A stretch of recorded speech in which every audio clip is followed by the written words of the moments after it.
Hey parents, a quick note before we start today's story. Every month, Animal Stories for Kids podcast will still bring you 2 free regular episodes to enjoy with your kids. But if your child loves following our animals in alphabetical order and is always asking for more, I've created a special subscriber tier just for your family. When you subscribe through Supercast, you'll get an extra episode every month, plus early access to new stories before they're released on the main feed. It's a simple way to support the show's growth and keep your little animal lover stocked with calm, screen-free stories. You can find the link to subscribe in the show notes. Now let's settle in. Today's animal adventure is about to begin. Welcome to Animal Stories for Kids. If you like our stories, please give us a 5-star rating, subscribe to our podcast, and share it with your friends and family. And now, it's time for our story.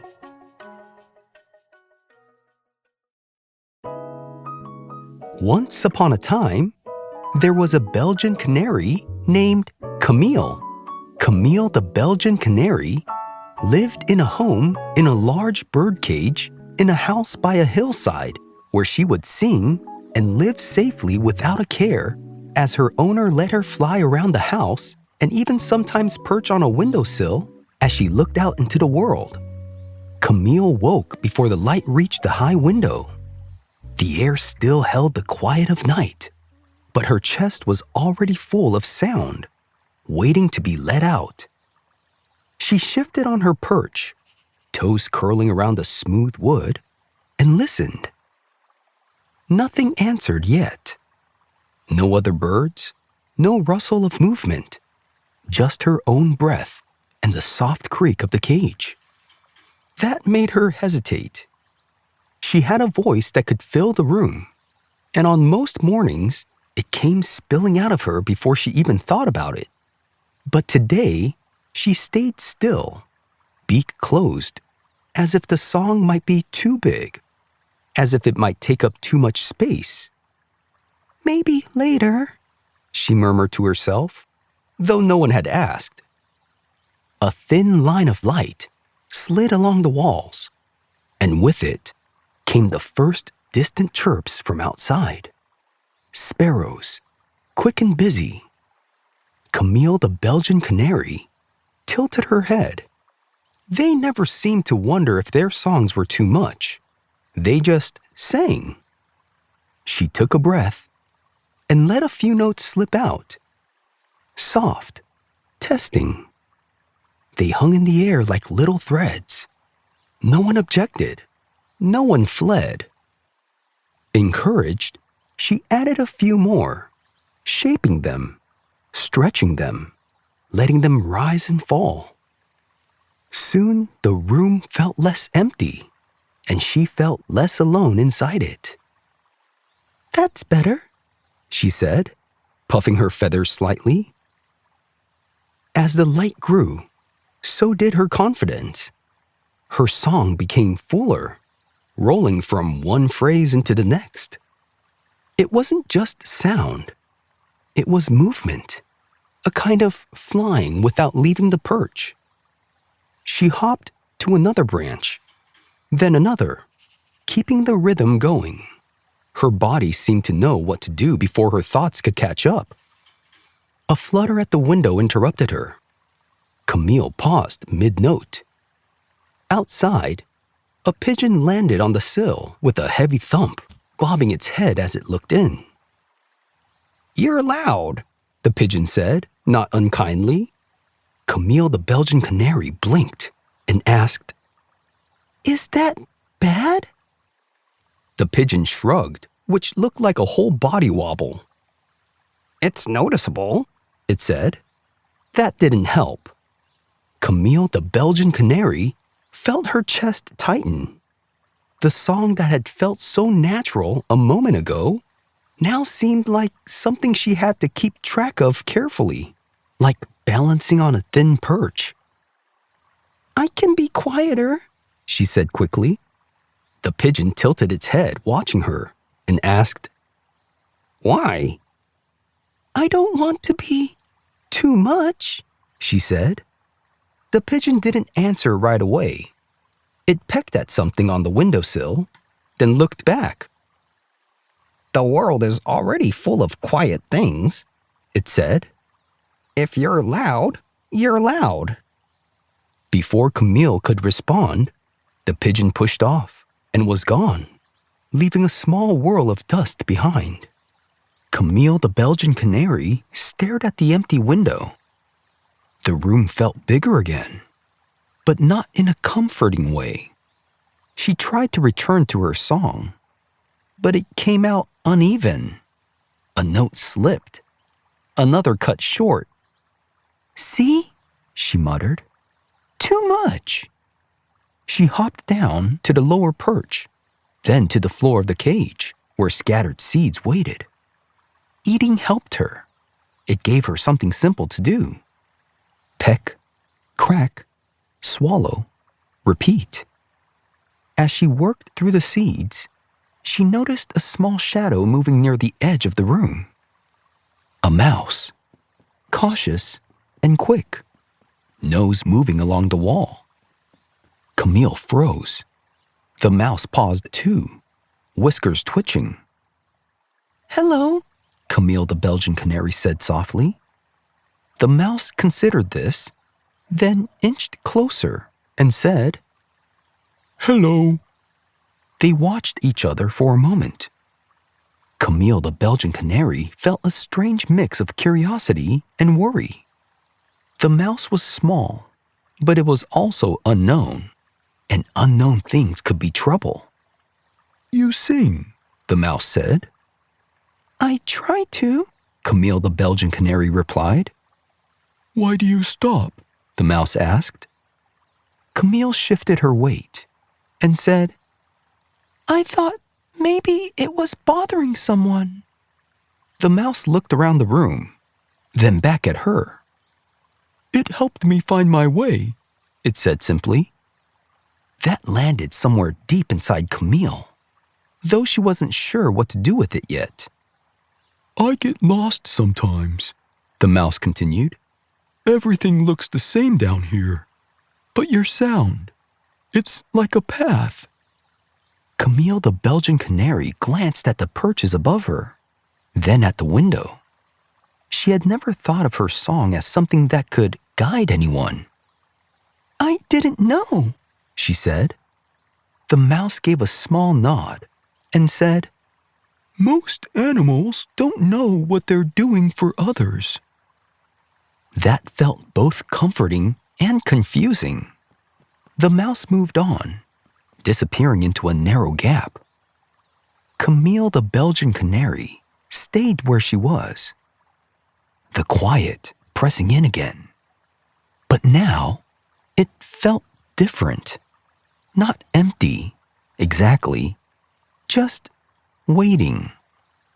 She hopped back up to her perch, slowly this time. Her feet gripped the wood, steady and sure. She took a breath, deeper than before, and let it out as a long, clear note. It filled the room, touched the walls, and came back to her. She added another, then another, building the song piece by piece. It wasn't perfect. Some parts wavered. Others came out stronger than she expected, but she didn't stop. Time passed in a way that didn't feel like time. The light shifted, growing warmer, then softer. Outside, the sounds changed, morning busyness easing into something slower. At one point, a cat appeared below the window, tail flicking. Camille saw it and froze mid-song. Her body went still, feathers tight against her sides. The cat looked up, eyes sharp. For a moment, everything narrowed to that gaze. Camille's heart raced. The instinct to stay silent pressed hard against her. Silence meant safety. Silence meant not being noticed. But then she remembered the mouse, tracing its path by her sound. She remembered the pigeon's shrug. She remembered how it felt when the song moved through her, not held back. The cat shifted, preparing to move on. Camille the Belgian Canary let out a note. It wasn't loud, not at first, but it was steady. The cat paused, ears flicking, then looked away. After a moment, it slipped off the ledge and disappeared. Camille exhaled. Her legs felt shaky, but she stayed on the perch. Slowly, she added more notes, letting them grow again. The fear didn't vanish, but it loosened its grip. As the day leaned toward evening, Camille the Belgian Canary's song softened. It turned quieter, more like a conversation. She hopped between perches, following the fading light. "I was scared," she admitted to the room. The room didn't answer, but it didn't need to. "I thought if I was smaller, quieter, everything would be easier," she said while chirping. She paused, listening to the echo of her own voice. "But I think I just felt smaller." The last light slipped through the window, painting a thin line across her perch. Camille the Belgian Canary settled into it, feathers fluffing slightly as the air cooled. "I don't know if I'll always be brave," she said after a while. A faint rustle near the wall suggested the mouse had returned, though Camille didn't see it. "That's all right," she continued. "I can still sing." And so she did, even as the light faded. The song wasn't as bright as it had been in the morning, but it was steady. It filled the space in a way that felt right. Not too much, not too little, just enough to be heard. As the night settled in, Camille tucked her head under her wing. The room grew quiet again, but it no longer felt empty. It felt held, as if the day's songs were still there, resting in the corners. Somewhere outside, a distant bird called once, then fell silent. Camille didn't answer. She didn't need to. The song was already part of her, waiting for the next morning. And when that light returned, thin and certain, she would be ready. Not because she had no fear, but because she knew what to do with it. She would take a breath and sing. And the Belgian Canary lived happily ever after. The end.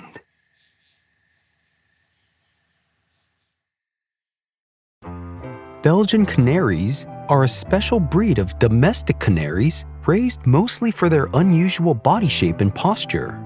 They're also called Belgian Fancy Canaries or Bossu Belge, which in French means Belgian humpback.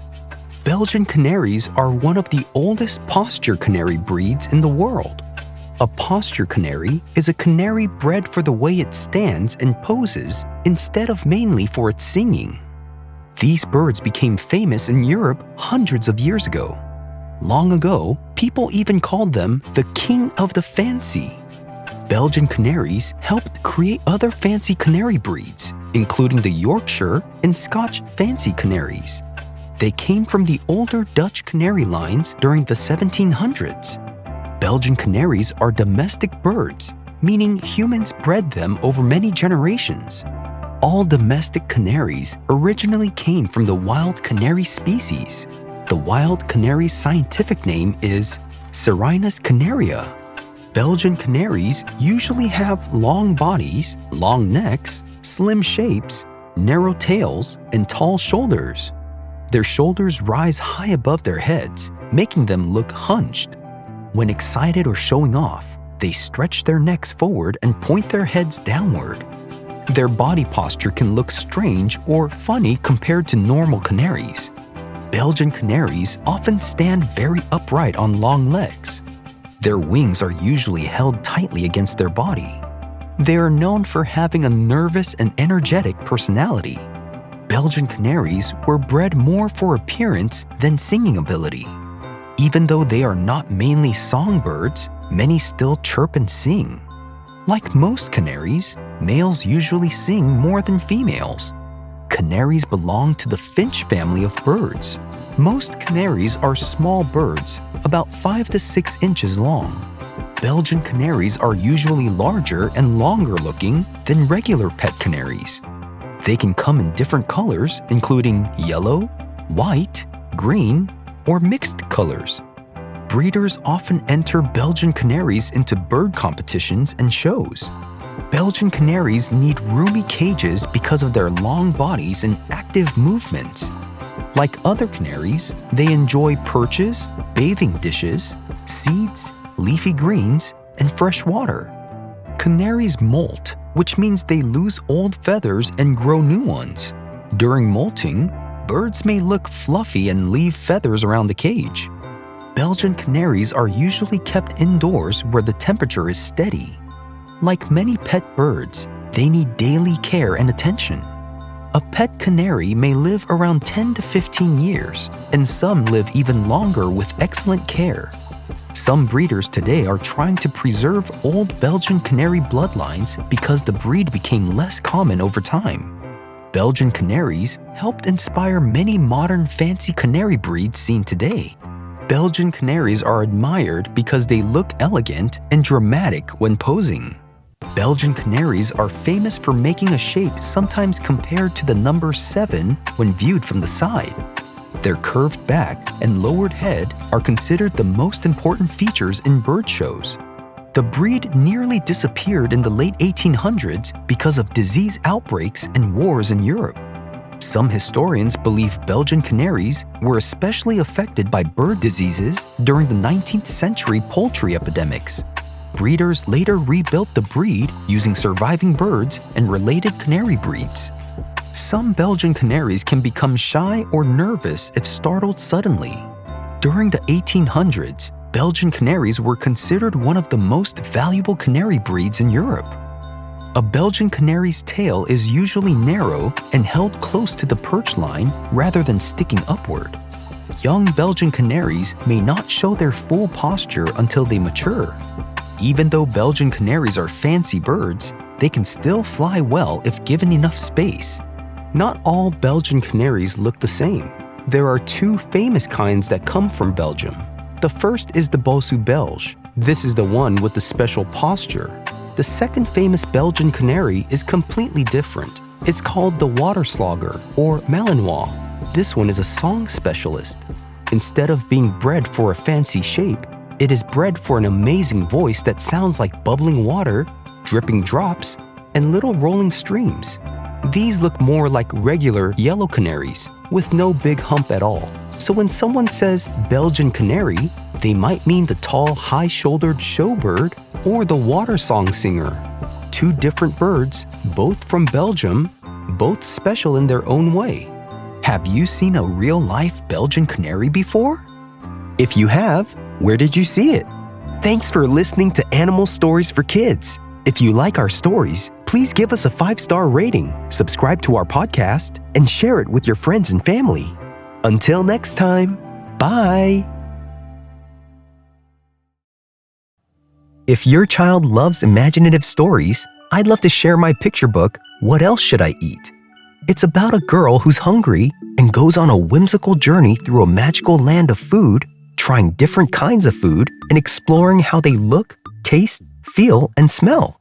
It's a fun way to show kids that eating different kinds of food can be exciting. The book is perfect for ages 3 to 6, and older kids enjoy it too.